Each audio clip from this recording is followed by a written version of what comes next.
Right, mind maps. Again, another biology one. I'm sure your teacher in chemistry or physics will go through a different example of this with you later on.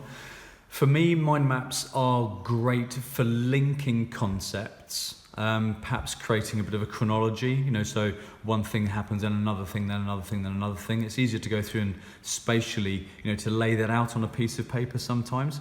With this particular topic you've got here, there's a series of definitions and examples that are present. In simple terms, you spend some time actually reviewing this mind map. Now, when you do that, obviously this goes against that rereading side of things that we've talked about before, being awfully passive. So what I would do is actually get your finger physically involved with this. Just by, in the past when you were younger, you'd track your finger along a sentence as you're reading it. By having that kinesthetic contact, that physical contact with the piece of paper as you're going through and reading it, does help improve your that long-term memory and your the engagement of your brain with that task as well. But essentially, the review of this is not the active part. The review would come from creating this piece of work, but then taking the opportunity to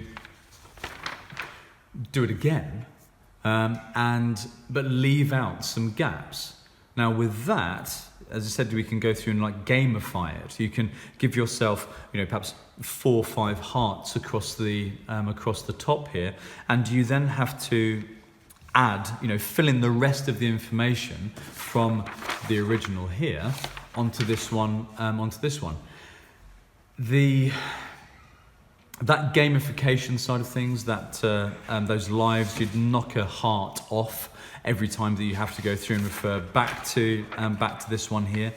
But this is, for me, one of the things here, after going through and producing one of these, what you've got to be confident in doing is almost going through and saying, right, well, I'll scrap that. Actually, I'll prefer this bit down here and that bit over there, and make a link work in a slightly different way.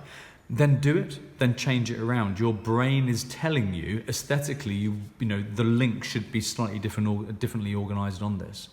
For me personally, I feel there's too much writing on this particular mind map. So being more visually minded, the same thing could be produced with just, as we've talked about perhaps already in the flashcard side of things, just prompts or having a diagram.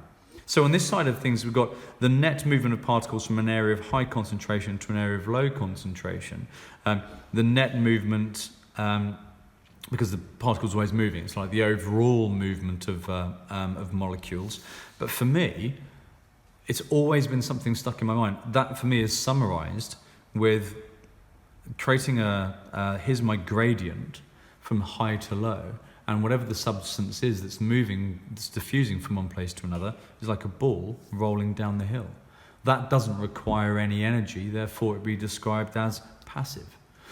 If I were to go through and do that for the active transport side of things on the other side, well, it would be going the other way up from low to high.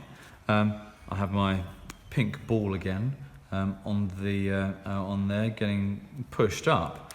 But the bit about active transport, one of the main bits about active transport that people tend to remember first of all, is that active transport, first of all, it goes up the hill, goes from a low concentration to a high concentration, but active transport, the active side of things, it requires energy.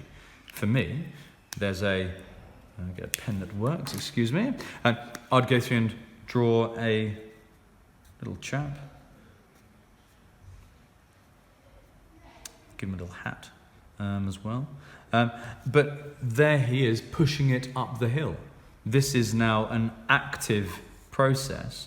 For me, that means that it requires energy to do it. So your mind map can be quite wordy. Again, try to summarize as best you possibly can. A picture paints 1,000 words, so perhaps you might be a bit more visually minded and use some diagrams in there as well and just prompts.